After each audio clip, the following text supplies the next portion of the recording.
dikuatkan dengan tingkatan berikutnya, yaitu al-iman, yang identik dengan amalan-amalan batin, al-a'malul batinah, amalan-amalan yang batin, yang tersembunyi, amalan-amalan yang intinya adalah keyakinan, akidah. Dan amalan-amalan ini diketahui oleh Allah Subhanahu wa taala, walaupun manusia menampakkan hal yang berbeda. Sehingga di sinilah letak perbedaan antara orang-orang munafik dengan orang yang muslim.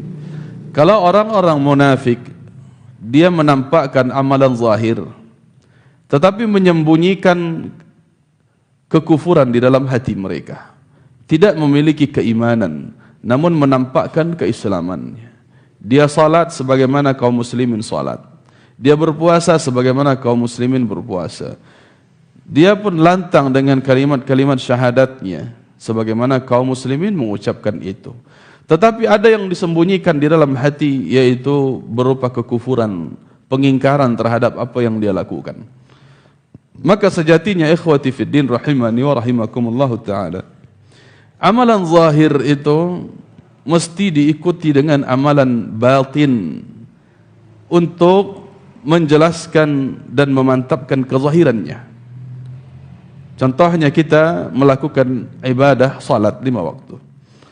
Mestilah kita lakukan dengan sebenar-benarnya, dengan penuh keyakinan, kecintaan, pengharapan kepada Allah Subhanahu wa taala, dan takut kalau tidak diterima oleh Allah. Ini muncul dari dada kita, dari hati dan batin kita.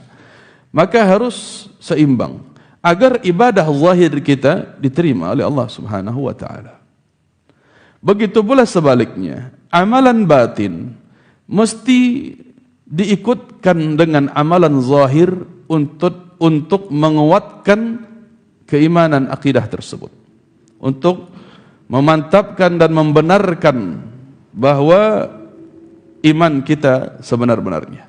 Contohnya, ketika kita beriman kepada Allah Subhanahu wa taala, maka harus dibuktikan dengan amalan zahir, yakni mengerjakan apa yang Allah perintahkan. Ketika kita mengaku beriman, kita harus salat, kita harus puasa, kita harus membayar zakat, kita harus berhaji jika sudah mampu. Zakat pun sudah melewati haul dan nisabnya. Sehingga amalan inilah yang membenarkan iman kita, sehingga tidak bisa dipisah. Tidak bisa dipisah. Ketika kita mengaku beriman kepada Allah, mesti perintah-perintah berupa amalan zahir harus dilakukan. Tidak bisa sebatas yakin saja, tidak bisa. Makanya para ulama menyebutkan tentang lafaz Islam dan iman ini, idza ijtama'a iftaraqa wa idza iftaraqa ijtama'. Kalau disebutkan dua-duanya, maka memiliki makna yang berbeda. Islam dan iman disebut dua-duanya, maka Islam memiliki makna yang berbeda dengan iman. Islam adalah amalan zahir, iman adalah amalan batin. Tetapi kalau disebutkan satu saja, disebutkan Islam saja, maka dia sudah mewakili iman. Begitu pula kalau disebutkan iman saja, maka dia sudah mewakili Islam.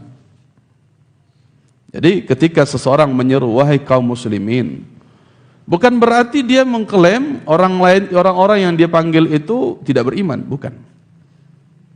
Ya, tapi dia menyebut wahai kaum muslimin, maka sudah ya, secara zahirnya dia meyakini orang itu orang beriman semuanya. Walaupun ketika Allah menyeru beda. Walaupun ketika Allah Subhanahu wa taala berfirman itu beda konteks. Ya ayyuhalladzina amanu berbeda. Nah, itu lebih kepada iman ketika Allah Subhanahu wa taala membedakan. Nah, ketika Allah menyeru kepada orang-orang yang muslim, ya, begitu pula ketika Allah Subhanahu wa taala menyebutkan tentang keislaman seseorang, maka itu konteksnya adalah amalan zahir. Adapun ketika kita menyebut seseorang dengan mukmin, kadang-kadang kita sebut sebagai muslim, maka secara husnudzannya sebutan tersebut mencakup dua hal, dia muslim dan dia mukmin. Baik. Sehingga kita tidak bisa mengklaim amalan batin seseorang. Ikhwati fiddin rahimani wa rahimakumullah taala. Ini apabila disebutkan satu, maka terkumpul dua makna sekaligus, Islam dan iman. Amalan zahir dan amalan batin.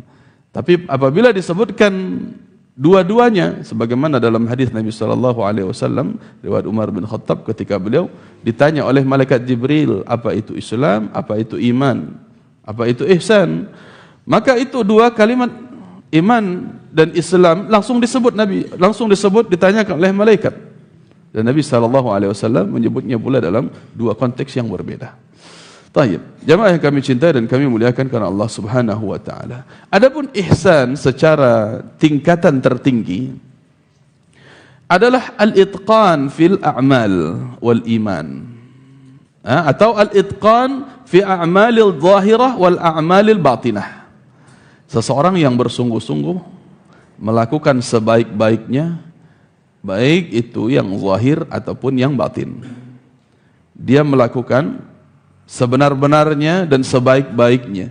Dia kerahkan upaya terbaiknya. Ketika dia sholat, dia kerahkan bagaimana supaya sholatnya benar-benar baik. Dia perhatikan rukun-rukunnya, dia perhatikan syarat-syarat sahnya, dia perhatikan pakaiannya, dia perhatikan syarat tentang wudhunya, kebenaran wudhunya, apa doa setelah wudhu, dia perhatikan sebaik-baiknya, dia upayakan untuk mengamalkan seluruhnya. Ini orang yang ihsan. Dia melakukan hal tersebut karena merasa diawasi oleh Allah Subhanahu wa taala. Sehingga di saat dia salat, mulai dari syarat-syaratnya tadi, seperti masalah taharah berwudunya, begitu pula dari sisi terhindarnya dari najis berupa najis yang menempel di badan ataupun pakaian, dia perhatikan seluruhnya.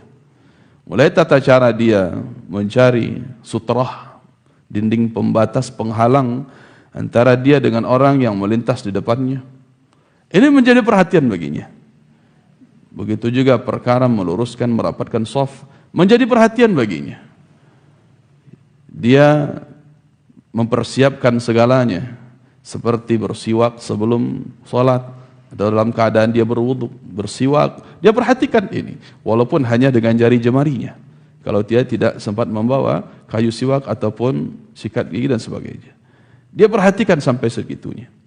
Begitu pula perkara-perkara yang lain-lainnya, masalah-masalah bau badan saja, dia jadikan perhatian untuk mendapatkan sholat terbaik, agar orang lain tak terganggu, dan agar dirinya pun tak terganggu dengan apa yang bisa merusak atau mengurangi ibadah salat tersebut. Kadang sudah makan daging ya Pak, kok digigin tahanan laki-laki, tinggal-tinggal serabui. Jadi perhatian baginya, sehingga dia bereskan dulu sebelum salat. Ini orang yang ihsan, dia lakukan sebaik-baiknya. Apalagi masuk ke dalam perkara salat itu sendiri. Dia berusaha, walaupun tidak sepenuhnya mendapatkan kekhusyuan, dia berusaha. Bagaimana? Ketika coba melayang sedikit pikirannya, dia mencoba untuk memperbaiki kembali, merasa diawasi oleh Allah Subhanahu wa taala. Ketika terluput baginya bacaan, dia mulai memperbaiki kembali.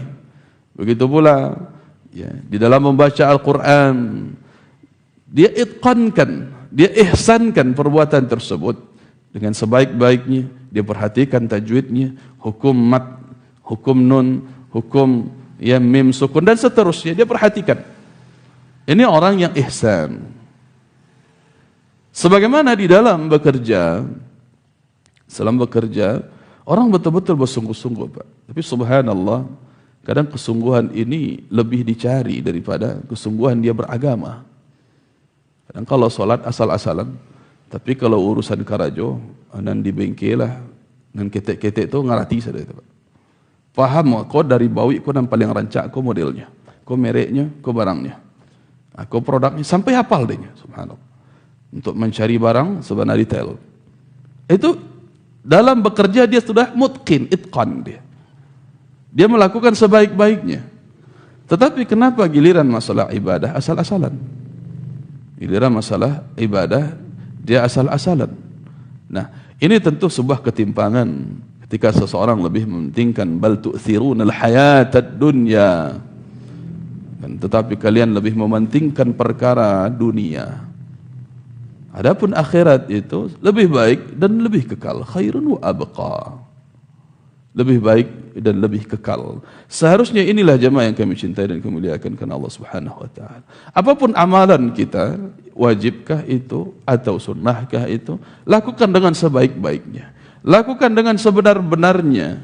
Bersungguh-sungguh kita. Sehingga sebelum azan, kita upayakan untuk hadir lebih awal sebelum azan sudah di masjid. Berusaha kita sebaik-baiknya. Kalaupun bagaimana ada halangan atau rintangan, sudah, itu di luar kendali kita. Begitu seterusnya di dalam solat-solat kita. Mempersiapkan segala sesuatu. Nah, ini ihsan dia, sebaik-baiknya. Begitu pula dalam puasa, dalam membayar zakat, menghitung jujur kita di dalam melihat nisab zakat kita masing-masing, nisab harta yang kita miliki, haulnya kah, menandakan kapankah, di bulan berapa, bulan hijriyah, di bulan berapa, tanggal berapa harta kita sudah mencapai nisab. Kemudian kita lihat di tahun berikutnya di tanggal yang sama apakah sudah kita keluarkan harta kita yang sudah melebihi nisab. Ini itqannya kita. Di rumah kita punya kalender khusus, tanggal sekian saya bayar zakat mal, tanggal sekian harta saya berkurang dari nisab, tanggal sekian harta saya sudah mencapai kembali nisab. Berulang sampai setahunkah baru dia bayarkan. Sebegitunya dia itqan di dalam, ya, dia ihsan di dalam beribadah, berzakat tersebut. Begitu pula perkara-perkara yang lain seperti ibadah haji. Dia lakukan dengan sebaik-baiknya, dia pelajari bagaimana manasik yang benar, bagaimana tata cara haji yang benar, ya, mengikuti contoh Nabi sallallahu alaihi wasallam dan seluruhnya. Ini ihsan. Kemudian begitu pula di dalam perkara amalan batin. Dia iman kepada Allah Subhanahu wa taala, dia pelajari apa saja hal-hal yang menjadikan dia beriman dan apa hal-hal yang membuat imannya batal, imannya menurun, imannya rusak dan sebagainya. Dia pelajari itu sebaik-baiknya, dia lakukan yang terbaik demi mendapatkan keridhaan dan kecintaan Allah Subhanahu wa taala.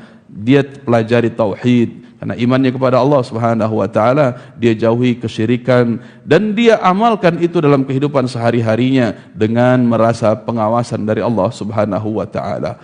Nah, jadi jemaah yang kami cintai dan kami muliakan karena Allah Subhanahu wa taala, secara mendasarnya tingkatan Islam demikian, ya, yang kita jelaskan tadi. Namun tentunya di sini perlu kita lebih mempelajari bagaimana, ya, rincian dalam pembahasan tingkatan Islam, tingkatan agama tersebut.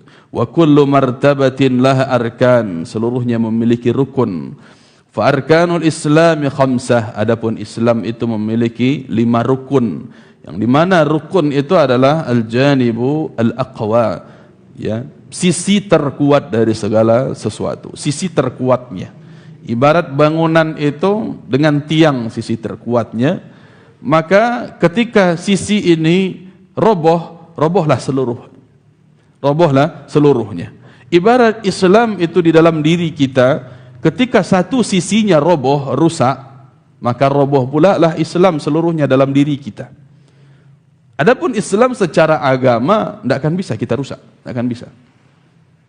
Ya, yang bisa kita rusak itu pemahaman kita untuk disampaikan kepada orang lain, itu memang bisa rusak. Ataupun Islam yang ada dalam diri kita bisa rusak dengan sebab kita tidak menjaga, tidak memperhatikan rukun-rukunnya. Maka Islam secara syariat, secara Al-Quran, hadis, wahyu yang Allah turunkan, itu tidak akan pernah rusak. Dia akan dijaga oleh Allah Subhanahu wa taala. Adapun yang perlu kita perhatikan, yang bisa rusak itu adalah Islam yang ada di dalam diri kita masing-masing. Sehingga masing-masing kita harus mempelajarinya, harus menegakkan rukun-rukunnya. Yang pertama adalah syahadatu an la ilaha illallah wa anna Muhammadar Rasulullah. Ini sudah kita bahas sebelumnya, ya, di mana kita mesti mentauhidkan Allah Subhanahu wa taala dan ittiba' mengikuti Nabi Muhammad sallallahu alaihi wasallam sebagai syarat diterimanya Islam kita oleh Allah Subhanahu wa taala. Maka awal seseorang memasuki Islam, dia mesti bersyahadat terlebih dahulu. Dia mesti bersyahadat. Walaupun seseorang itu musyrik, kafir, sebenarnya dia pun diwajibkan mengikuti yang lain. Dia wajib salat, dia wajib puasa, tetapi tidak diterima oleh Allah amalannya itu sampai dia bersyahadat dulu.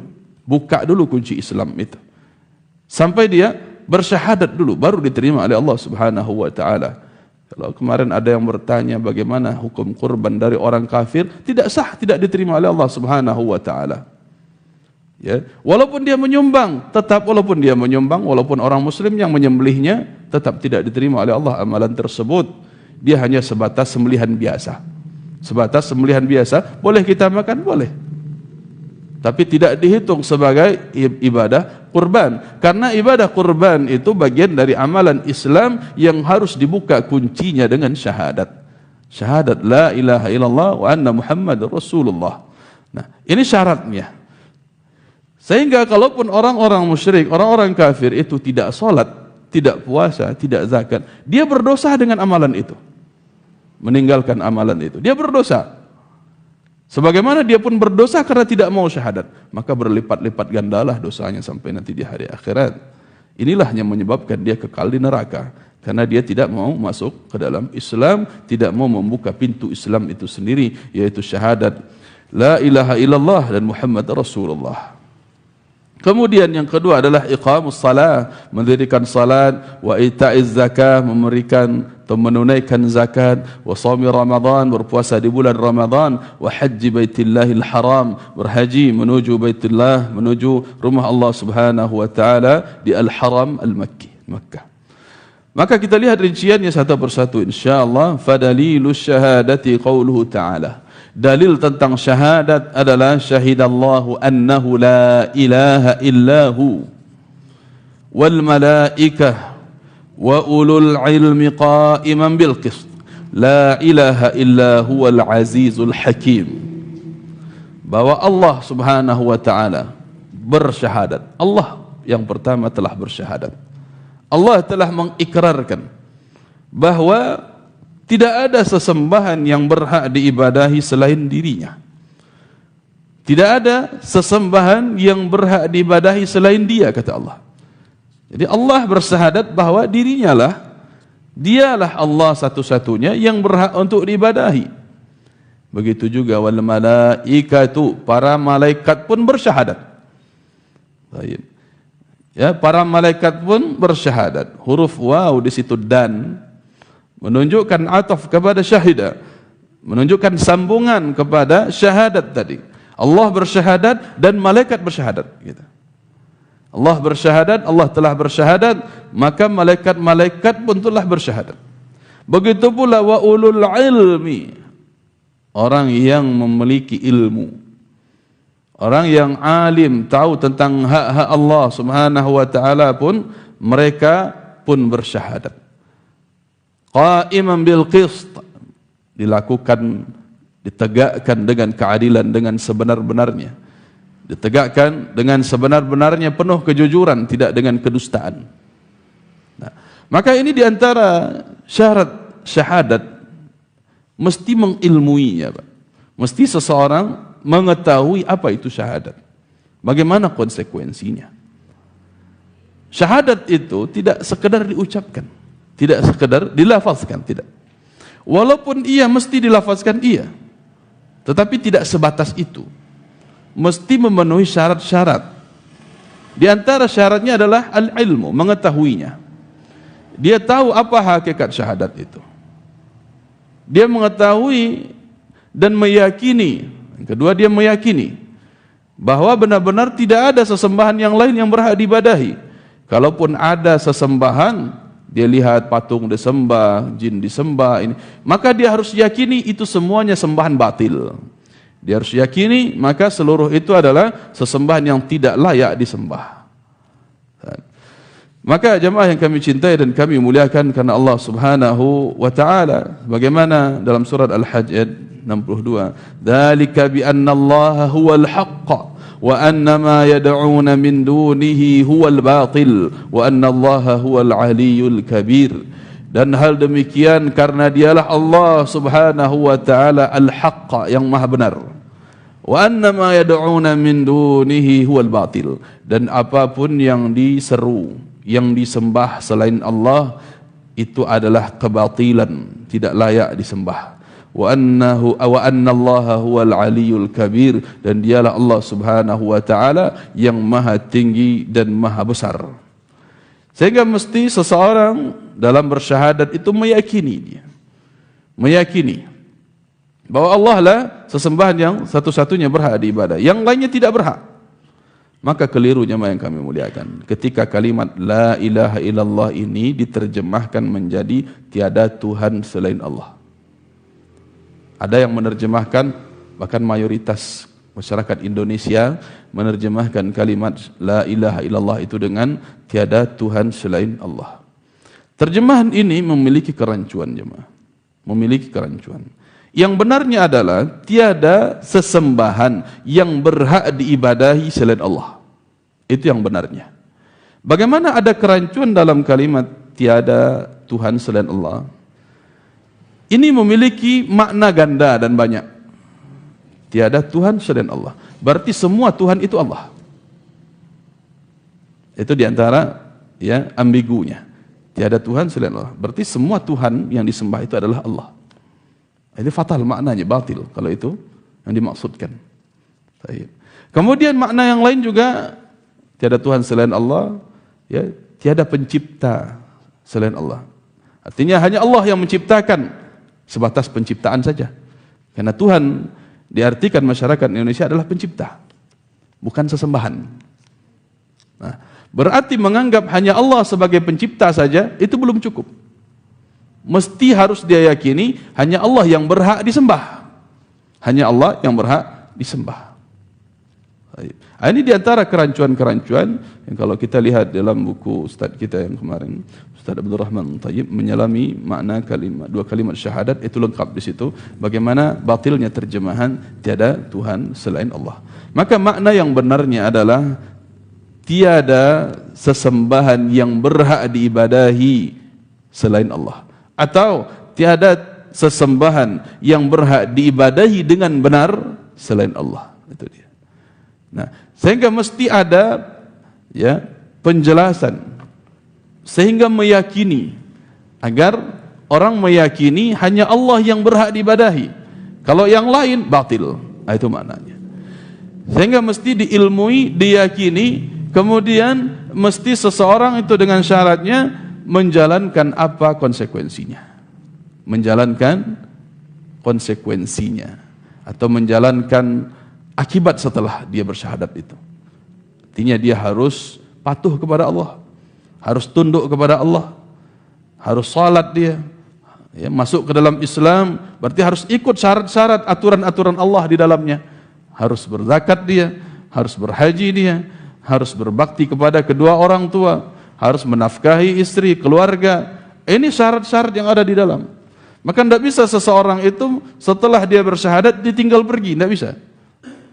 Hanya sebatas syahadat selesai urusan, belum. Dia harus patuh dengan aturan-aturan Allah Subhanahu wa taala. Ya, urusan dunia saja, Pak. Kita ingin masuk ke suatu lembaga, sudah awalnya ujian, tes. Apa boleh kita setelah diterima, lulus? Apa boleh seenak kita? Apa boleh seenak kita ngantor tapi telat terus, atau bahkan sering tidak datang tanpa konfirmasi, tanpa berita? Apa boleh begitu? Tidak kan boleh. Ya, begitu pula di sekolah. Apa boleh seenak kita, pakaian terserah kita, masuk terserah kita? Dalam masalah dunia saja tidak bisa begitu. Lalu bagaimana kalau urusannya dengan Allah Subhanahu wa taala? Apa bisa kita setelah masuk ke dalam Islam bersyahadat, Apa bisa tidak menjalankan konsekuensinya? Apa bisa kita membebaskan diri dari aturan-aturan yang disebut dengan Islam liberal? Tidak akan mungkin, tidak akan bisa. Nah, ini namanya merendahkan Allah Subhanahu wa taala. Merendahkan Allah Subhanahu wa taala. Dalam urusan dunia saja, orang yang seenaknya dalam perusahaan, dalam lembaga, di dalam bermasyarakat, dia seenaknya saja, itu dianggap merendahkan pimpinan. Merendahkan pimpinan perusahaan. Ya, seenaknya dia. Apa yang dia mau, dia suka, dia lakukan. Menurut dia ini bagus, ini baik, tapi tidak sesuai dengan SOP-nya, tidak bisa diterima. Dia datang-datang sebagai karyawan misalnya. Dia nampak cat di perusahaannya sudah rusak, dia bawa sendiri, dia cat sendiri. Apa itu bisa diterima oleh perusahaan? Tersinggung pimpinannya, manajernya. Mesti ngomong dulu, mesti diberikan dulu kejelasan SOP-nya. Apa itu tugas dia? Apa itu yang bisa dia lakukan? Apa dia yang berwenang di situ? Ada aturan-aturan itu. Apalagi dengan Allah Subhanahu wa taala, walillahil matsalul a'la. Kepada Allah lebih lagi kita harus tahu, harus taat dengan aturan Allah Subhanahu wa taala tersebut. Tahu bagaimana tata cara ibadah yang benar. Ini konsekuensi dalam kalimat syahadat tersebut, jemaah. Begitu pula di dalam kita bersyahadat, ya, selain tadi yakin, mengilmui, yakin, ya tunduk kepada konsekuensinya, kita harus membelanya. Kita harus membelanya dari penyimpangan-penyimpangan. Untuk itulah dakwah kita. Untuk itulah kita dakwah dalam membela Islam ini, membela syahadat ini dari penyimpangan-penyimpangan, dari syubhat, kerancuan yang ditebarkan oleh orang-orang. Maka mesti kita dakwahkan, kita ajak orang-orang untuk mengikuti ini tata cara yang benar sesuai dengan Al-Quran dan hadis Nabi SAW. Maka kita membela dua kalimat syahadat tersebut, jemaah yang kami muliakan. Tayyib. La ilaha illa huwa al-azizul hakim. Dialah Allah Subhanahu wa taala yang tidak ada sesembahan yang berhak diibadahi dengan benar kecuali Dia, yang al-aziz, maha perkasa, al-hakim, yang maha memiliki hikmah, kebijaksanaan, yang aturan-aturan Allah Subhanahu wa taala seluruhnya pasti baik untuk kita. Ini yang mesti kita imani. Wa ma'naha, dan makna kalimat syahadat itu adalah la ma'buda bihaqqin illallah. Ini dia yang kita bahas tadi. La ma'buda bihaqqin illallah. Tidak ada sesembahan yang berhak diibadahi illallah, kecuali Allah. Maknanya hanya Allah saja yang berhak diibadahi. La ilaha nafiyan jami'a ma yu'abadu min dunillah. Kalimat la ilaha itu adalah mengingkari seluruh sesembahan selain Allah. Illallah muthbitan al-ibadata lillahi wahdahu la syarikalah fi ibadatih. Kalimat illallah adalah penegasan dalam menetapkan bahawa hanya Allah yang berhak diibadahi satu-satunya, la syarikalahu, tidak ada sekutu baginya, fi ibadatihi, di dalam beribadah kepadanya. Kama annahu la syarikalahu fi milkih atau fi mulkih. Sebagaimana Allah Subhanahu wa taala yang tidak ada sekutu baginya di dalam kerajaan-kerajaannya. Dalam kerajaan bumi dan langit, Allah lah al-Malik di situ. Allah sebagai raja dari seluruh raja. Tidak ada sekutu bagi Allah, tidak ada tandingan bagi Allah Subhanahu wa taala. Wa tafsiruha alladhi yuwaddihuha qauluhu ta'ala, dan penjelasan yang lebih menjelaskan lagi masalah syahadat ini, masalah tauhid ini, masalah syahadat la ilaha illallah ini adalah firman Allah Ta'ala, yaitu wa idh qala Ibrahimu li abihi wa qaumihi innani bara'um mimma ta'budun. Ketika Ibrahim berkata kepada ayahnya dan berkata kepada kaumnya, inni bara'um mimma ta'budun, sesungguhnya aku benar-benar berlepas diri dari apa yang kalian sembah. Illa alladhi fatarani fa innahu sayahdin, kecuali aku hanya menyembah Allah yang telah menciptakanku, maka Ia akan memberikan hidayah, petunjuk kepadaku. Wa ja'alaha kalimatan baqiyatan fi aqibih. Kalimat ini dijadikan tegas, tetap, jadikan kalimat yang baqiyah, kalimat yang benar-benar adanya, dipertahankan bahkan fi aqibih, di dalam keluarga anak-anak keturunan beliau, la'allahum yarji'un, agar mereka kembali kepada Allah Subhanahu wa taala dengan sebaik-baiknya. Ini di antara penegasan yang jelas dalam contoh Nabi Ibrahim alaihissalam ketika beliau berlepas diri. Bara'un, kalimat bara' di sini bukan sekedar bari, ya. Kalau bari'un itu berlepas diri biasa, akan tetapi bara'un benar-benar berlepas diri, tegas, benar-benar berlepas diri, tidak ikut-ikutan sama sekali, tegas dalam hal ini.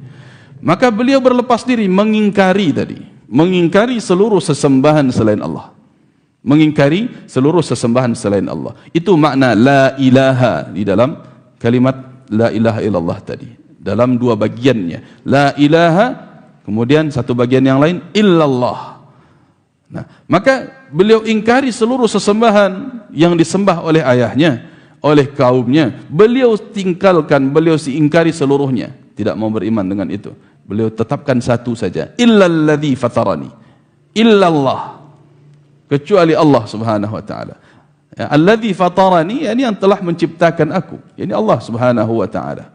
Nah, ini konsekuensinya jemaah yang kami cintai dan kami muliakan karena Allah Subhanahu wa taala. Tidak bisa kita membenarkan seluruh sesembahan. Tidak bisa kita mengakui seluruh sesembahan, walaupun itu sesembahan yang disembah oleh ayah kandung sendiri. Ketika salah, keliru, menyimpang dari tauhid, menyimpang dari Islam, kita berlepas diri dari itu, walaupun ayah kita sendiri. Karena masalah-masalah akidah ini tidak bisa ditawar, jemaah. Tidak bisa ditawar, apalagi dengan uang. Dengan kekerabatan saja yang paling dekat itu tidak bisa ditawar, apalagi dengan uang. Subhanallah. Ketika orang-orang di negara, di daerah-daerah minim atau minoritas yang akrab dengan kristenisasi, wilayah kita ada seperti Mentawai, kasihan kita. Ya. Yang keimanan, keislaman mereka bisa ditawar, bisa dibeli hanya dengan uang. Subhanallah. Kita berlindung kepada Allah dari itu. Maka Nabi SAW berlindung pula. Ya. Wa'udzubika minal faqri wal kufri, katanya. Aku berlindung kepada engkau ya Allah dari minal kufri wal faqri, dari kekufuran dan kefakiran, dari kafir dan miskin. Ya, bukan fakir miskin, tapi kafir miskin. Dua kalimat yang digandeng Nabi SAW memiliki dua kedekatan. Karena ada orang yang bisa jadi kafir gara-gara dia miskin. Daerah yang seperti tadi, daerah minoritas, daerah kemiskinan, yang apabila datang misionaris memberikan sedikit harta, ditawar dia untuk masuk agamanya, keluar dari Islam, dia mau. Dengan sebab kefakiran, dia bisa menjadi memilih kepada kekafiran. Dengan sebab kefakiran atau kemiskinan, dia bisa berpindah menjadi kekafiran. Subhanallah. Kita berlindung kepada Allah Subhanahu wa taala dari hal demikian. Ada juga orang-orang yang diceritakan oleh guru-guru kita karena terlilit hutang, Pak. Terlilit hutang. Terlilit rentenir. Ya. Bank keliling. Karena sudah terlilit jauh, dah banyak, miliaran bahkan, subhanallah, akhirnya ditawar. Anda boleh tidak bayar utang, tapi pindah agama. Pindah agama. Ini misi diantara misi-misi orang-orang Kristen. Masuk ke kampung-kampung, mereka jadi rentenir. Rata-rata orang-orang Kristen. Masuk ke kampung-kampung, daerah-daerah miskin, daerah-daerah terpencil. Ya. Ditawarkan dengan bunga murah, tetapi ada denda. Tidak sanggup lagi bayar, tetap ditawari terus tambahan. Semakin tidak sanggup, ditambahi terus tambahan. Berlipat-lipatlah hutangnya tadi. Subhanallah. Maka ditawari lagi dengan ganti agama. Subhanallah. Jemaah yang kami cintai dan kemuliakan kepada Allah Subhanahu wa taala. Nabi Ibrahim alaihi salatu wasalam, ya. Walaupun yang menjadi taruhannya adalah kerabat terdekat, ayah kandung sendiri, beliau tetap berlepas diri dari sesembahan selain Allah Subhanahu wa taala. Apalagi yang ditawari dengan harta, seharusnya lebih kuat lagi, lebih kuat lagi. Ditawari bahkan dengan nyawa sekalipun, sebagaimana kisah seekor lalat yang pernah kita ceritakan. Walaupun ancamannya nyawa, kalau tidak mau menyembelih untuk selain Allah, maka tetap dilakukan itu. Walaupun mati dalam keadaan dizalimi, ditindas, yang penting mempertahankan kalimat ahadun ahad. Kalimatnya Bilal bin Rabah, yaitu la ilaha illallah. Maka jemaah yang kami muliakan, jangan sampai kita terlalu begitu lemah hanya masalah kerja dengan orang-orang kafir. Kita mau ikut apa yang mereka mau, ya, mengucapkan Natal, selamatan, mengucapkan apa, memakai kostum-kostum orang-orang kafir, hanya sebatas kerjaan. Hanya sebatas kerjaan. Orang bertaruh nyawa, Pak. Orang bertaruh nyawa, dia berani. Ini malah cuman bertaruh kurang gaji, subhanallah. Bertaruh pekerjaan padahal masih banyak tempat kerja yang lain. Pada menggadaikan akidah, subhanallah, pindah. Masih banyak rezeki Allah subhanahu wa ta'ala, luas. Allah Ar-Razzaq. Allah ganti, Allah berikan ganti yang lain. Wal'iyadzubillah. Inilah konsekuensi dan tafsirnya tadi, jemaah. Wa qawluhu qul ya ahlal kitab ta'alau ila kalimatin sawa'in bainana wa bainakum alla na'budu illallah wa la nusyrika bihi syai'a wa la yattakhidha ba'duna ba'dan arbaban min dunillah fa in tawallaw faqulu ashhadu bi anna muslimun. Yaitu kalimat yang Allah Subhanahu wa taala perintahkan kepada Nabi sallallahu alaihi wasallam. Katakan, wahai ahlul kitab, kemarilah kepada kalimat yang satu. Kalau mau bersatu, kalau mau menjunjung tinggi persatuan dengan kami, lantang Nabi sallallahu alaihi wasallam katakan, yaitu ikuti kalimat ini, kalimat tauhid. Persatuan antara kita dan kalian pasti terjamin. Apa itu? Alla na'budu illallah. Agar kita tidak menyembah, tidak beribadah kecuali hanya kepada Allah, wala nusyrika bihi syai'a. Dan kita tidak akan berbuat syirik kepada Allah sedikit pun dengan apapun, dengan sesuatu apapun. Wala yattakhidha ba'duna ba'dan arbaban min dunillah, dan jangan sampai ada di antara kita menjadikan sebagian yang lain sebagai tuhan-tuhan, sembahan-sembahan selain Allah. Fa in tawallau faqulu ashhadu bi anna muslimun. Kalau mereka tak mau, orang-orang ahlul kitab tadi tidak mau dengan apa yang engkau seru, maka lantang tegaskan, faqulu ashhadu bi anna muslimun. Saksikanlah kalau begitu kami hanya menjadi orang Islam saja. Tidak mau ikut dengan agama kalian. Tidak mau ikut dengan agama kalian. Kalau kalian tak mau bertauhid, kami cukup dengan Islam kami. Harus tegas, jemaah yang memuliakan. Tegas kita. Ya, jangan sampai hanya gara-gara ingin kenaikan jabatan, kenaikan pangkat, mendapatkan iming-iming bonus ini dan itu, akhirnya membela orang-orang kafir. Akhirnya menyatakan seluruh agama ini sama, mengatakan ya kita harus menghormati agama mereka dengan ibadah, mengikuti ibadah mereka dengan apa? Toleransi yang kebablasan. Mereka Natalan ikut pula ke gereja mereka.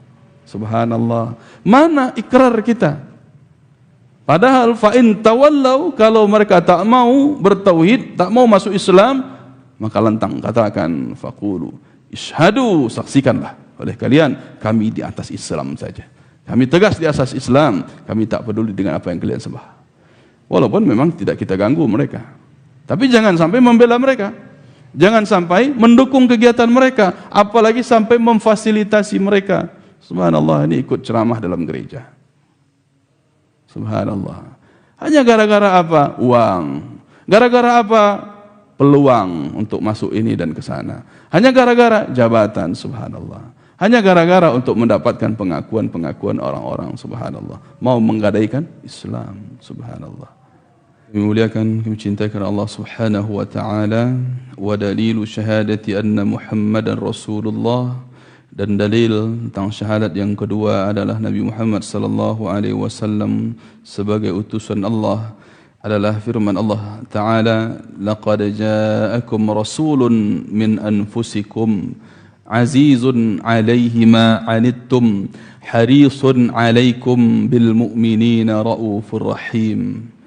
Sungguh benar-benar, kata Allah, telah datang kepada kalian rasulun, seorang rasul. Nah, ini menunjukkan beliau utusan Allah. Rasulun min anfusikum, dari diri kalian.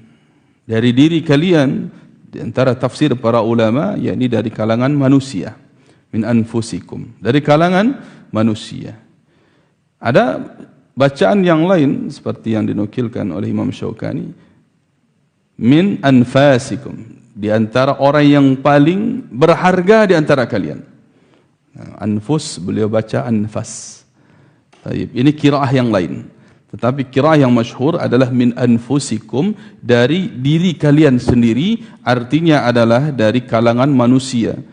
Hikmahnya Allah utus Nabi Muhammad sallallahu alaihi wasallam dari kalangan manusia supaya manusia-manusia itu bisa mudah meniru mencontoh beliau.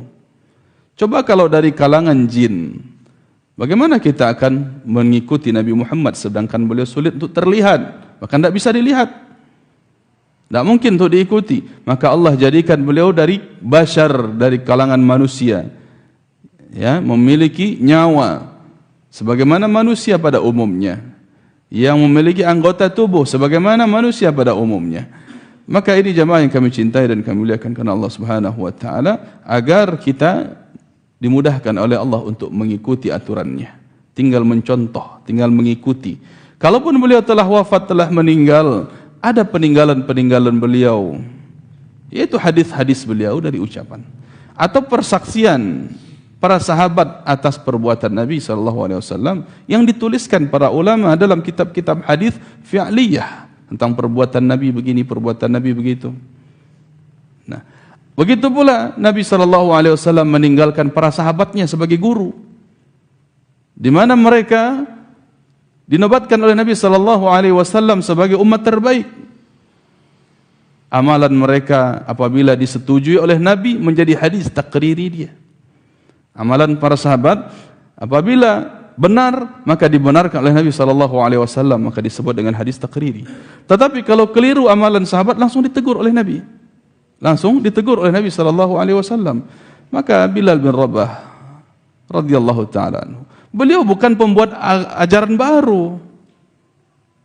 Kan ini menjadi dalil bagi orang-orang bahwa Bilal berbuat bid'ah. Dari mana Bilal berbuat bid'ah? Padahal ada Nabi SAW di situ yang membenarkan tentang amalan beliau berwudu, salat setelah berwudu. Salat setelah berwudu, salat sunnah. Salat sunnah wudu. Setiap kali berwudu, beliau salat sunnah. Amalan ini diiyakan oleh Nabi sallallahu alaihi wasallam. Ada Nabi di situ. Ada Nabi, disetujui. Bahkan Nabi sallallahu alaihi wasallam pun pernah melakukan itu. Bukan Bilal yang pertama, tapi ada Nabi SAW yang lebih awal melakukan itu, sebagaimana Uthman bin Affan menjelaskan. Ya, siapa yang wudu seperti wuduku ini, kata Uthman, lalu dia salat 2 rakaat, nah, dibukakan baginya pintu surga. Nah, ini Nabi yang lebih awal melakukan itu. Siapa? Bilal bin Rabah, beliau hanya merutinkan, menjadikan amalan andalan, dan diiyakan oleh Nabi SAW. Jadi di mana Bilal melakukan amalan yang tidak dicontohkan Nabi? Di mana Bilal melakukan amalan yang tidak diajarkan Nabi? Ini tuduhan dusta kepada Nabi SAW. Padahal Nabi yang telah mengikrarkan itu. Jadi amalan para sahabat itu pun adalah, ya, diukur dengan ikrar Nabi SAW ataupun ijma' sahabat yang lain. Sehingga tidak berdiri sendiri, tidak mutlak, jemaah, tidak mutlak. Ya, sebagaimana sahabat-sahabat ada yang khilaf, keliru, melakukan ini, langsung ditegur oleh Nabi SAW. Nabi tidak diam tentang amalan sahabat-sahabatnya. Sehingga jemaah yang kami cintai dan kami muliakan Allah Subhanahu wa taala. Ini faedah min anfusikum tadi. Para sahabat sebagai kalangan manusia bisa melihat secara langsung bagaimana amalan manusia terbaik ketika itu. Sebagai utusan Allah Subhanahu wa taala. Azizun alaihi ma anattum, kata Allah. Allah pun menjelaskan tentang Nabi SAW yang justru beliau itu sallallahu alaihi wasallam lebih merasa berat daripada beban yang ditimpakan kepada umat beliau. Apa yang ditimpakan kepada umat, Nabi SAW lebih dulu merasakan keberatan dari musibah-musibah itu. Ya. Lebih dahulu beliau merasakan apa yang dirasakan umat hari ini. Lebih awal beliau mendapati celaan, lebih awal beliau mendapati gangguan dari musuh daripada kita yang hidup belakangan ini. Dan beliau harisun alaikum, betul-betul bersungguh-sungguh beliau, Masya Allah. Bersungguh-sungguh untuk apa? Agar umat-umat beliau itu masuk surga. Agar umat-umat beliau itu benar, diterima amalnya oleh Allah Subhanahu wa taala. Agar umat-umat beliau itu diridhai oleh Allah Subhanahu wa taala. Maka beliau ajarkan tata cara, seluruh cara untuk mendekatkan diri kepada Allah. Beliau ajarkan, Pak. Sebagaimana seorang bertanya kepada Salman Al-Farisi radhiyallahu anhu, "Allamakum nabiyyukum kulla syai'in hatta al-qira'ah?" Wahai Salman, ajaib, nabi kalian ajarkan semuanya. Sampai-sampai urusan buang air pun diajarkan, adab-adabnya. Maka Salman mengatakan, "Ajal." Benar apa kata kalian? Benar. Tidak tersisa sedikit pun dari amalan-amalan yang dicintai oleh Allah, melainkan seluruhnya telah diajarkan oleh Nabi kami. Begitu ikrarnya jemaah kami muliakan. Begitu kita mengakui apa yang diajarkan Nabi SAW dalam rangka agar kita disayangi oleh Allah. Itu maksudnya. Harisun alaikum, seorang Nabi yang haris pada kita. Seorang Nabi yang bersungguh-sungguh mengajari kita, Pak, bagaimana menjadi umat yang disayang oleh Allah Subhanahu wa taala. Maka ikuti apa yang beliau perintahkan, jangan selisihi beliau. Bil mu'minina raufur rahim. Beliau itu amat penyantun dan penyayang kepada orang-orang yang beriman.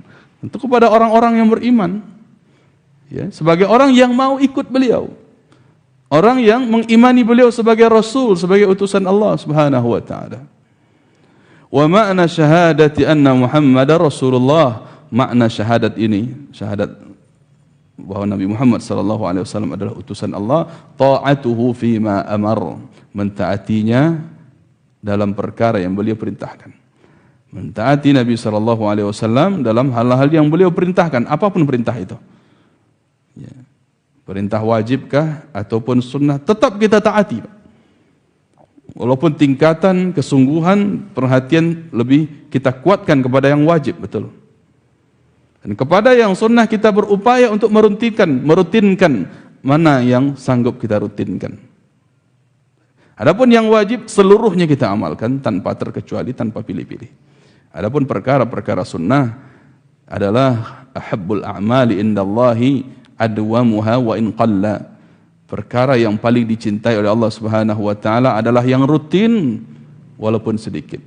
Kita bisa rutin talabul ilmi, belajar, sama-sama belajar membaca ya Al-Qur'an, hadis Nabi sallallahu alaihi wasallam, kitab-kitab para ulama menjelaskan tentang hal itu. Kita rutin terus. Semoga ini menjadi amalan andalan kita jemaah yang kami muliakan. Ya. Jadi perkara-perkara yang wajib kita taat kepada Nabi sallallahu alaihi wasallam dengan cara melakukan seluruhnya tanpa pilih. Adapun perkara sunnah kita berupaya melakukan mana yang bisa kita rutinkan dengan tidak mengabaikan yang lain, dengan tidak mengabaikan yang lainnya. Tetap kita berupaya mana yang bisa, mana yang mampu untuk kita ambil, kita pelajari, kita amalkan bersungguh-sungguh. Wa tasdiquhu fima akhbar. Yang kedua, poin bersyahadat bahwa Nabi Muhammad SAW sebagai utusan Allah adalah kita membenarkan seluruh apa yang beliau kabarkan. Kita katakan benar semua apa yang dikabarkan oleh Nabi SAW, baik tentang kabar alam gaibkah, kabar tentang masalah surga dan nerakakah, ya, atau memang dari awal kabar tentang Allah Subhanahu wa taala, nama-nama dan sifat-sifat Allah kita imani seluruhnya tanpa pilih, tanpa pilih-pilih. Ya, mana yang sesuai dipilih, mana tidak sesuai dengan akal tidak dipilih. Ini kekeliruan. Ya, mengingkari Nabi SAW kalau seperti itu cara kita ya berkeyakinan. Tapi apapun, kalau kita ahlu sunnah wal jamaah, apapun yang dikabarkan Nabi SAW, kita tetap tasdiquhu fima akhbar. Kita meyakini apa yang beliau kabarkan itu. Tidak boleh melecehkan. Sebagaimana orang-orang melecehkan tentang sayap lalat misalnya. Nabi katakan salah satu sayap itu ada obat, salah satu ada penyakit. Nah, maka ini menjadi kebenaran yang harus kita yakini, walaupun kita belum cek, walaupun kita belum mempelajarinya, belum menganalisanya, belum mampu memiliki benda-benda, alat-alat untuk menganalisa itu. Kita tetap meyakininya. Kalau memang benar itu dari Nabi SAW, kita yakini. Itu dia, Pak. Walaupun tidak sampai akal kita kepada itu. Nabi kabarkan tentang para malaikat, tentang alam jin, tentang alam-alam yang lainnya. Kita meyakini dan mengimaninya. Itu dia, tasdiqu fima akhbar. Wajtinabu ma naha anhu wa zajar. Begitu pula kita meninggalkan segala apa yang dilarang oleh Nabi SAW. Apapun bentuk larangannya, kita tinggalkan seluruhnya. Kalau Nabi sudah mengatakan Allah melaknat, Nabi melaknat, melarang, apapun bentuk larangannya, kita tinggalkan. Walaupun berat, Pak. Walaupun berat di dalam akal kita, perut kita, ataupun kantong kita. Kenapa berat di kantong? Orang meninggalkan musik contohnya. Padahal Nabi SAW yang melarangnya. Tapi berat di kantong. Kenapa? Karena dia punya proyek di situ, punya bisnis di situ. Maka berat di kantong. Sehingga larangan Nabi diabaikan, tidak peduli. Subhanallah. Ya. Karena dia bermain bisnis di situ, hingga dia tak peduli dengan larangan Nabi SAW. Ini mengikis syahadatnya, mengikis syahadat anna Muhammadar Rasulullah. Jadi tidak main-main jemaah yang kami muliakan. Orang-orang yang tidak memperdulikan larangan Nabi SAW, sebenarnya dia sedang mengikis syahadat yang keduanya. Syahadat poin yang keduanya, anna Muhammadar Rasulullah. Kemudian poin yang keempat di dalam kita mengimani bersyahadat bahwa Nabi Muhammad adalah utusan Allah, wa alla yu'abadallahu illa bima syara'a. Kita tidak beribadah kepada Allah kecuali dengan cara yang beliau ajarkan. Kecuali dengan cara yang beliau ajarkan. Maka pengajaran Nabi SAW adalah mutlak untuk diikuti di dalam beribadah.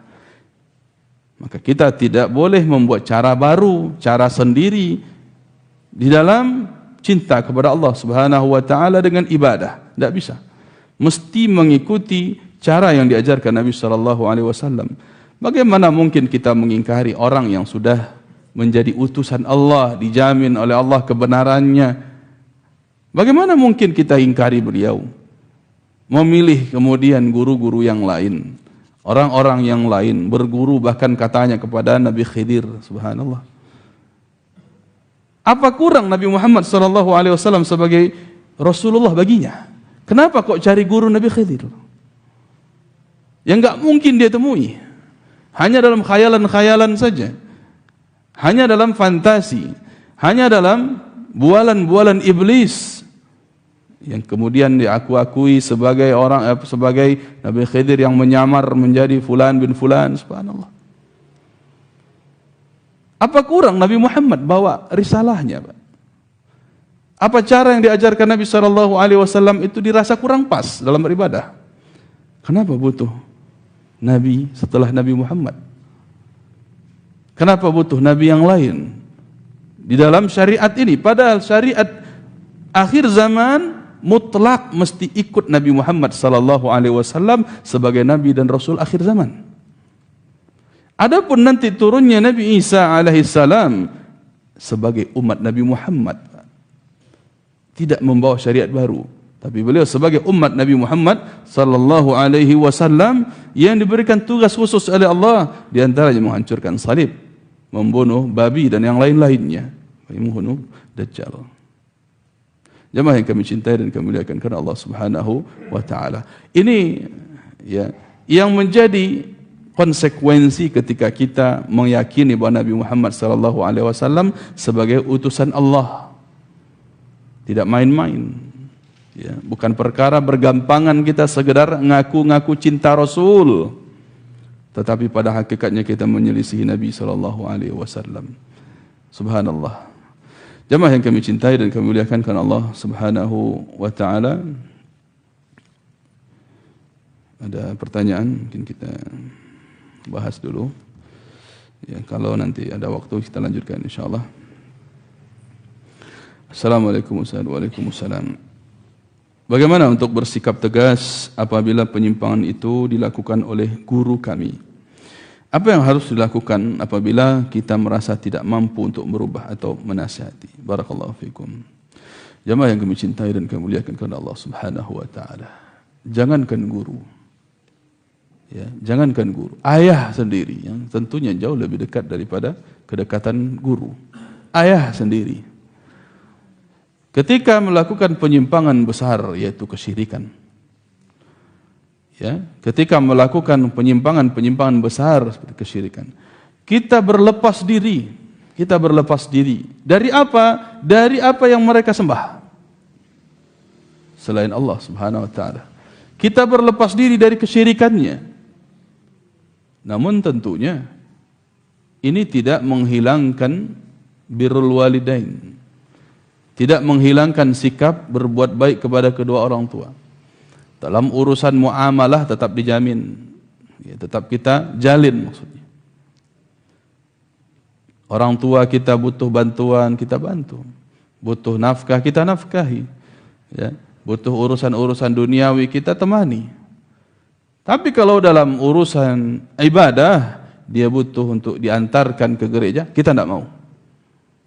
Berlepas diri. Kalau urusan-urusan ibadah, saya berlepas diri dari Anda. Seperti itu. Tapi dalam urusan-urusan yang lain, adab yang mulia, tata cara berbicara, sopan santun kita tetap dijaga.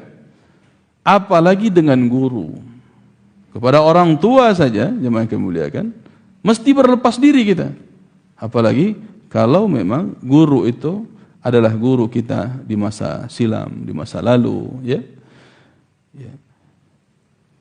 Kalau penyimpangannya jelas, tampak, nyata, berdalil, ya, kita yakini ini penyimpangan yang diajarkan, maka setelah kita dapati ilmunya, ya, tentang kebenaran yang ini sebenarnya yang benar, kita tahu dalil-dalil ini, kita menyatakan berlepas diri dari apa yang diajarkan oleh guru-guru kita dahulunya. Berlepas diri. Kalau ternyata penyimpangan tersebut tersebar, bukan guru biasa ternyata, tapi guru terkenal, maka kritiklah penyimpangannya.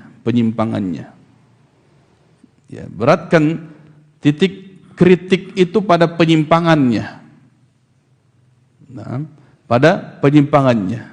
Kalau ternyata penyimpangannya ini berpengaruh terkait dengan sosok seseorang, maka di saat itulah mesti ada peringatan kepada umat agar menjauhinya.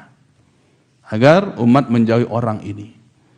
Karena tidak cukup pada penyimpangan saja yang dikritik, yang dibantah, tetapi ikut dibantah dengan orangnya sekalipun menyebut namanya. Ya, ada tingkatan-tingkatan juga.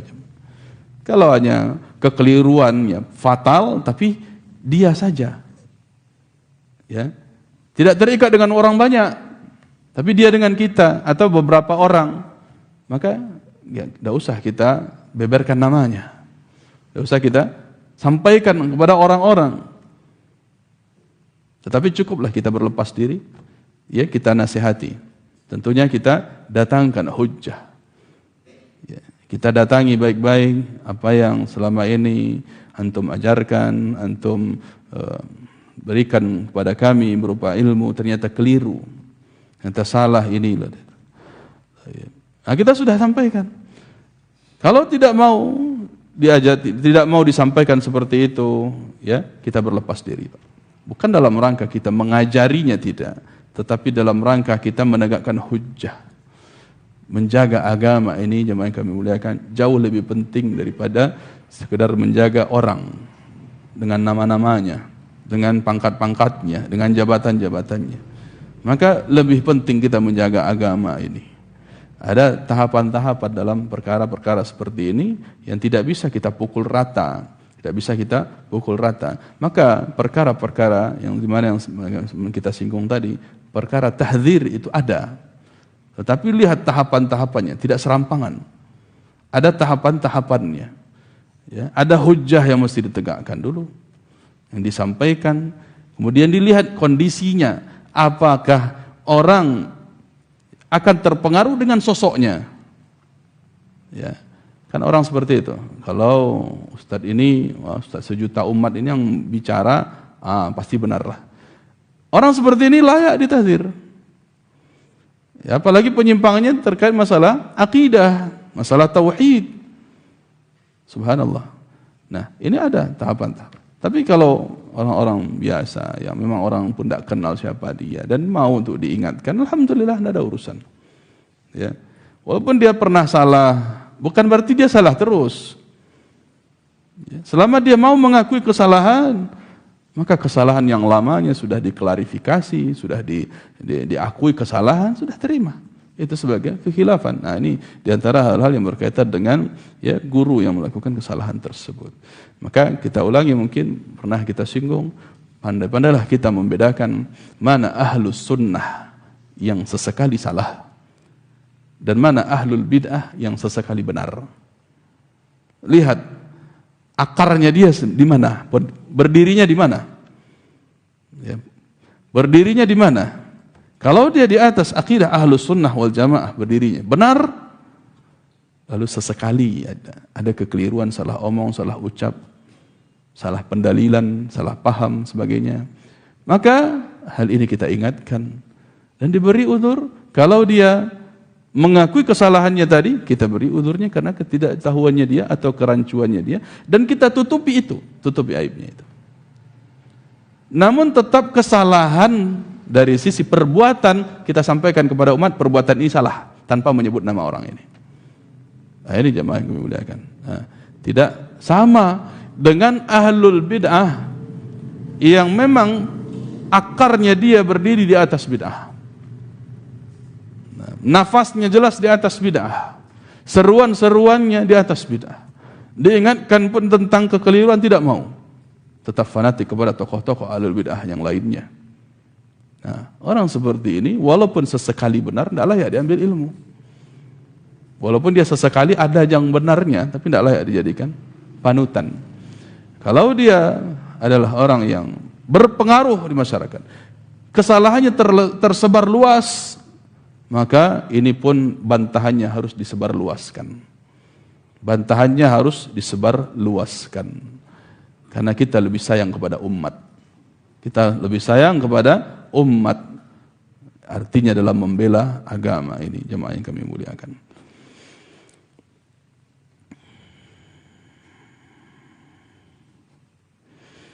Assalamualaikum warahmatullahi wabarakatuh. Mohon nasihat untuk saya yang jatuh bangun dalam bertobat. Terima kasih. Barakallahu fikum. Waalaikumsalam. Tentunya jemaah yang kami cintai, kami muliakan karena Allah Subhanahu wa taala, ya, tentang orang yang bertobat kepada Allah Subhanahu wa taala mesti dia amalkan, yaitu wa anibu ila rabbikum wa aslimu lahu. Dia kembali kepada Allah Subhanahu wa taala dan berislamlah. Artinya mengamalkan agama ini sekuat tenaganya untuk patuh kepada aturan-aturan Allah Subhanahu wa taala. Kalau selama ini dia seorang yang bertobat dari, mohon maaf, misalnya zina kah, atau khamar, minum-minuman keras kah, atau pernah melakukan hal-hal yang lain seperti judi dan lain yang lain-lainnya, kalau dia menyatakan diri bertobat kepada Allah Subhanahu wa taala, maka ganti amal, ganti perbuatan. Ikutkan setelah itu, ya, dengan perbuatan-perbuatan baik, sebagaimana ini pernah kita jelaskan juga. Ya. Kalau sebelumnya dia adalah seorang orang yang melakukan tindakan-tindakan kemaksiatan tadi, maka agar dia istiqomah dalam taubatnya, dia harus ganti posisi. Ini yang disebut dengan hijrah. Bisa ganti tempat tinggal, iya, itu diantaranya. Dia pindah. Ganti lingkungan, komunitas, iya, ganti kawan. Kemudian ganti apa lagi? Kalau bisa ganti profesi, tidak di situ lagi. Kalau ternyata profesinya subhat selama ini. Kalau udah haram profesinya jelas, profesinya harus tinggalkan 100%. Atau ada hal-hal yang bisa mempengaruhi dia. Ya, ada hal-hal yang bisa mempengaruhi dia. Seperti pertemanannya di akun media sosial. Tinggalkan itu sekarang. Ya. Jadi ini disebut dengan hijrah totalitas. Kalau orang menyatakan dirinya taubat, ya, namun lingkungannya masih di situ. Dia menyatakan hijrah, tapi lingkungannya masih di situ. Kawan-kawannya masih itu aja. Masih kawan-kawan lama dalam maksiat. Ini gampang sekali untuk jatuh lagi. Gampang lagi untuk terbawa arus lagi. Bahkan tempat tinggalnya masih di situ. Dengan lingkungan-lingkungan yang dia dekat sekali dengan kemaksiatan. Kiri, kanan, depan, belakang, musik. Subhanallah, sulit untuk dia hindarkan itu. Pindah, cari tempat tinggal yang lain. Walaupun rumah sendiri harus dijual, tidak ada masalah, jual. Ya, insyaallah Allah berikan ganti yang lebih baik. Tempat, lingkungan, bahkan ya tetangga itu jemaah yang kami muliakan jauh lebih mahal daripada rumah itu sendiri. Tetangga yang baik itu jauh lebih mahal daripada nilai rumah itu sendiri. Ya, kalau rumah orang bisa beli, tapi tetangga siapa yang bisa beli? Ya, mendapatkan tetangga berkualitas baik, siapa yang bisa beli? Maka ini diantara makna hijrah tadi. Pindah dengan tetangga-tetangga yang baik, yang rajin ke masjid, yang rajin ta'lim. Nah, maka ini diantara ya trik-trik kita agar tidak jatuh bangun di dalam masalah dosa. Ya, agar taubat kita betul-betul taubatan nasuha. Ya, ganti juga perbuatan kita. Tadinya kita melakukan maksiat, sekarang lakukan ketaatan-ketaatan. Cari tahu apalagi amalan harian yang bisa saya lakukan. Cari tahu apa kesibukan sunnah-sunnah. Ada buku namanya lebih dari 1000 amalan sunnah sehari semalam. Nah, ini bisa kita baca, amalkan ini. Sibukkan diri sebagaimana dijelaskan oleh Imam Al-Hasan Al-Basri dalam kitab itu yang dinukilkan. Siapa yang menyibukkan dengan amalan-amalan sunnah, maka dia akan melupakan amalan-amalan yang bertentangan dengan sunnah.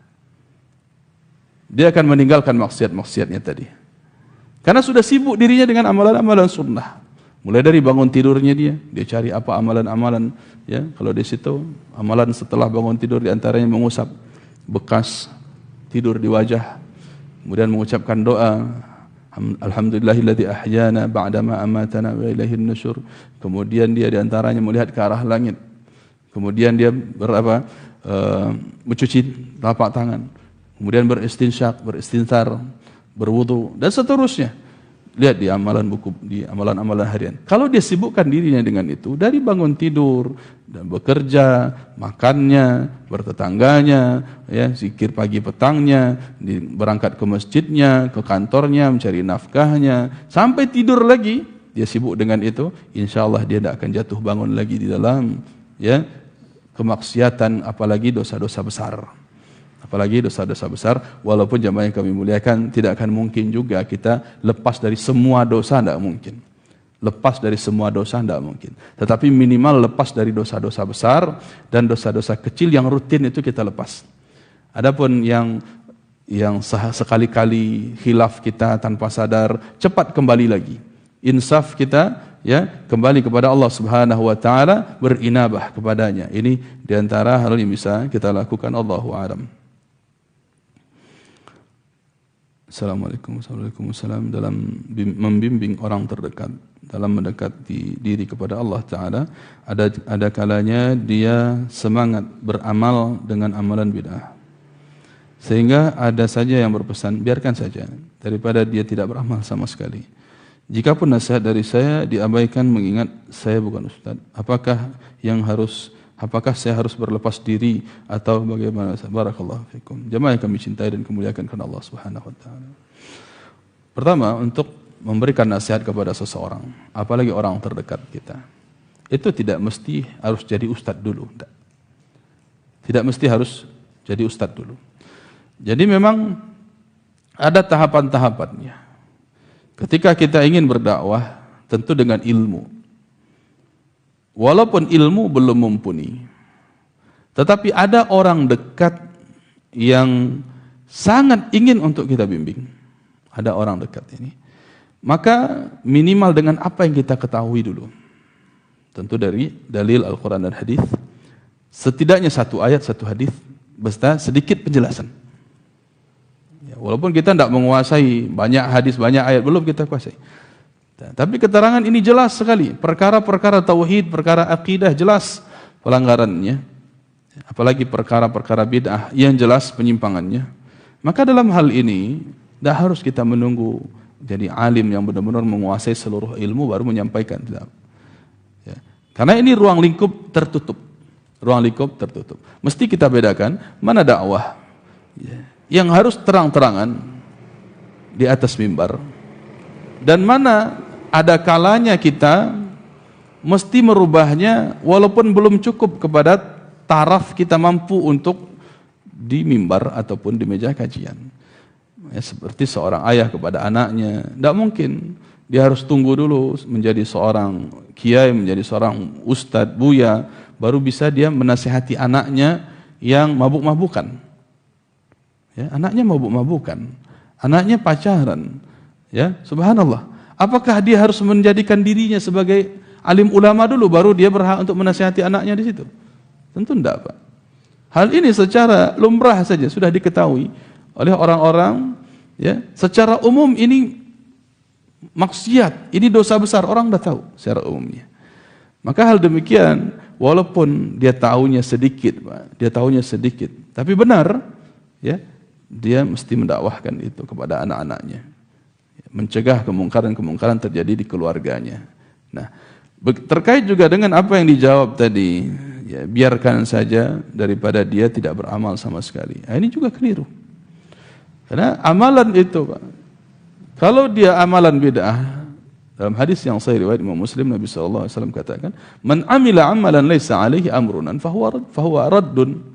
Siapa melakukan amalan yang tidak ada contohnya, perintahnya dari kami, maka amalan tersebut tertolak. Bagaimana kita katakan daripada dia tidak beramal? Sementara ini amalan tertolak. Maka ini tugas kita jamaah yang kami muliakan, memberikan nasihat semampu kita, ya, apalagi untuk orang terdekat kita, bahwa amalan tersebut keliru. Ya, amalan tersebut tidak cocok dengan sunnah Nabi SAW. Nah, mungkin redaksinya bisa saja kita, ya, ganti. Kalau daripada orang kan alergi mengucapkan dengar kata bid'ah. Nah, kalau bid'ah itu alergi dulu orang. Tapi mungkin dengan sedikit redaksi, amalan ini kurang tepat dengan sunnah Rasul. Amalan ini tidak ada hadisnya. Amalan ini, ya, setahu kita tidak ada perintahnya dari Rasulullah SAW. Intinya sama. Nah, ini tahapan-tahapannya.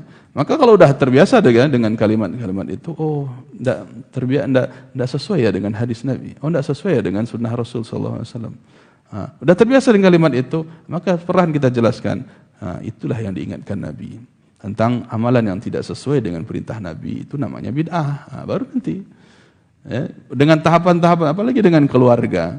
Ini mudah-mudahan bisa kita berikan pendekatan-pendekatan khusus, ngobrol, ya, sering-sering bertemu. Dengan keluarga tentu harus sering kita bertemu, apalagi orang-orang terdekat kita, dengan ayah, ibu, paman kita, ya, atau bibi kita, atau mahram-mahram kita lah seluruhnya. Maka ini mesti ada pendekatan-pendekatan agar betul-betul kita akrab dulu, baru bisa untuk menyampaikan sesuatu yang dari hati ke hati. Mudah-mudahan ini bisa menjadi manfaat untuk kita seluruhnya. Barakallahu fikum. Ada pertanyaan tambahan?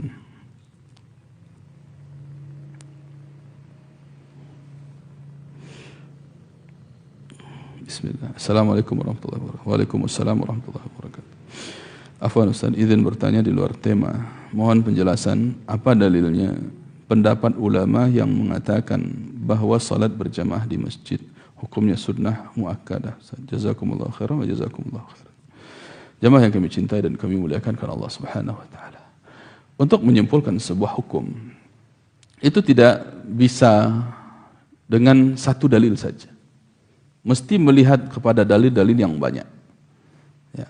Maka di dalam perkara salat berjamaah di masjid, orang-orang yang menjelaskan hukumnya sebatas sunnah muakkadah hanya berdalil dengan fadilah salat berjamaah. Salatul jama'ati afdalu min salatil fardhi atau min salatil fardi bi 7 atau bi 50 darajah. salat berjamaah itu lebih afdal sebanyak 25 derajat atau 27 derajat daripada salat sendirian. Baik. Hanya sebatas ini. Oh, kalau sebatas lebih afdal, oh makanya disunahkan muakkadah, tegas. Sunnah tapi tegas. Nah, sementara di sana banyak dalil-dalil yang lain, hadis-hadis yang lain, sampai-sampai Nabi SAW mengancam untuk membakar rumah orang yang tidak mau salat berjamaah. Mana laki-laki yang tidak datang salat berjamaah, la uharriqanna buyutahum, akan aku bakar rumahnya, kata Nabi. Nah, sampai-sampai Nabi mengancam begitu. Begitu pula tentang orang yang buta minta izin kepada Nabi SAW untuk meninggalkan salat berjamaah di masjid dalam keadaan dia buta, minta udzur kepada Nabi. Nabi sampai nanya, apakah engkau masih bisa dengar azan? Masih ya Rasul, aku dengar azan. Kalau begitu datangi, walaupun dengan pendengaran mendatanginya. Masya Allah. Begitu pula dalil-dalil yang lain yang menunjukkan tentang wajibnya salat berjamaah bagi laki-laki. Bagi laki-laki, kewajiban ini jelas. Sehingga jamaah yang kami cintai dan kami muliakan, maka hadis yang menunjukkan tentang afdaliyah tadi, tentang keutamaan, itu tidak menafikan wajib.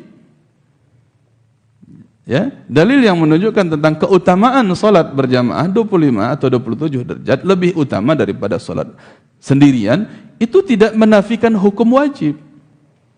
Walaupun disebutkan lebih utama.